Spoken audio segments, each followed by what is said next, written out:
The day Rikers Island exploded, how the Bloods took over New York's toughest jail. Subscribe for more real crime stories. Like, share, and join the discussion below. The ground shook like thunder. Sirens wailed. The smell of smoke and burning plastic filled the air. From every cell block on Rikers Island, men screamed, shouted, and banged on metal doors.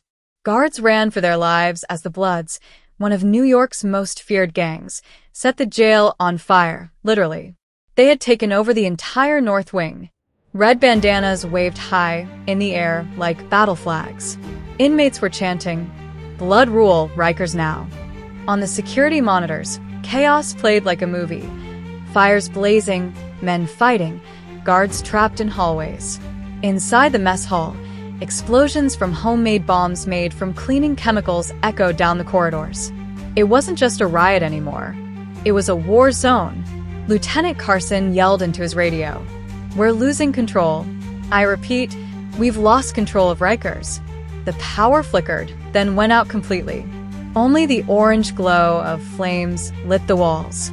In the darkness, one man's voice rose above the noise, a deep, commanding tone. "Nobody moves unless I say so.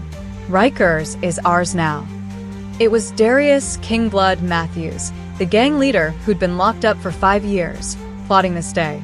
And now, with the entire prison shaking under his command, he had finally made his move. But what nobody knew, what nobody could imagine, was what Kingblood planned to do next. Because the explosion was only the beginning.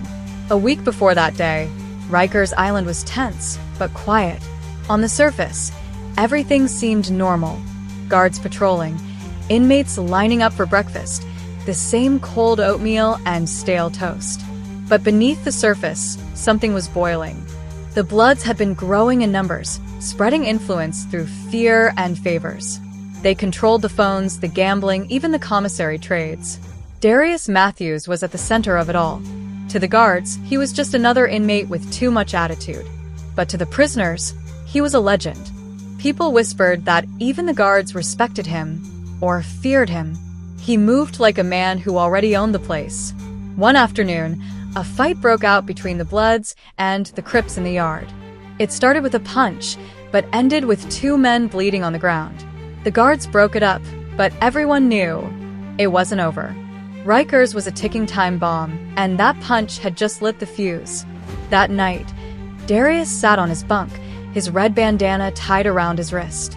"Tomorrow," he whispered to his right-hand man, Tiny. "We send a message they can't ignore." Tiny nodded. "You sure we ready, King?" Darius smiled, cold and certain. "We've been ready. They just don't know it yet." The next morning, a strange silence filled the cell block. Even the guards felt it, like the air was waiting for something bad to happen. And then it did. A guard named Riley opened Darius's cell for routine inspection. But the second he stepped in, Darius lunged forward, knocking him out cold. Alarms blared, inmates shouted, and within seconds, the entire cell block erupted. Darius shouted, "Now, let's light it up." Inmates pulled hidden weapons, fires began to spread, and the explosions that would shake Rikers Island started one after another. And just when it seemed things couldn't get worse, someone opened the main gate to Cell Block D. The real war was about to begin. The sound of metal clanging against metal filled the air as Cell Block D burst open. Dozens of inmates poured out, shouting and waving makeshift weapons, sharpened toothbrushes, broken broom handles, pieces of pipe. The red glow of fire flickered off the walls, making every shadow look alive. Smoke crawled through the corridors, thick and black. Darius Kingblood Matthews stood at the front like a general leading an army. His voice echoed through the chaos. "Nobody touches my people. Take the control room, now." Tiny and a few of the Bloods rushed down the hallway, overpowering 2 correctional officers who tried to stand their ground. One officer was dragged back into a cell, another locked inside a storage closet. The inmates were in charge now. The guards had lost control.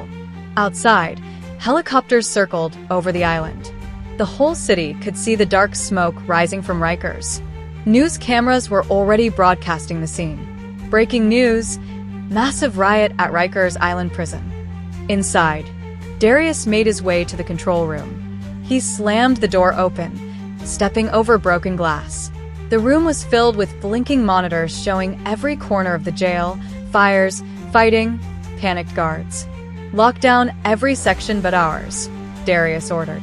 Tiny started pressing buttons, grinning like a kid at an arcade. "Done, King. They trapped now."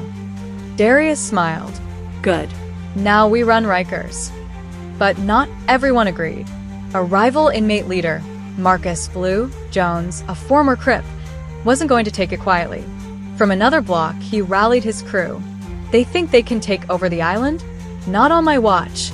Blue growled, his hands wrapped in white cloth. "We taking it back." The Crips began fighting their way toward D Block, setting off another round of chaos. Doors slammed, fire alarms screamed, and somewhere deep in the prison, another explosion rocked the floor. Concrete dust rained from the ceiling as lights flickered again. Meanwhile, in the control room, Darius watched everything unfold on the screens. "Let them come," he said calmly. "By the time they reach us, we'll have the north side locked tight." Tiny looked nervous. "What about the COs, King? We still got guards trapped in the East Hall." Darius's eyes hardened. "They made their choice when they put us in cages. No mercy." At that moment, something unexpected happened. The power came back on, but only for a second. Then, every door in the East Wing suddenly clicked open. Tiny froze. "King, that wasn't us." Darius turned toward the monitors just in time to see a swarm of inmates rushing out of their cells. Hundreds of them, some loyal to no gang at all. They weren't Bloods or Crips. They were just angry, desperate men looking for a way out. "Who opened those doors?" Darius barked. Before anyone could answer, a loud crash shook the building. One of the prison walls exploded inward, sending flames and debris flying.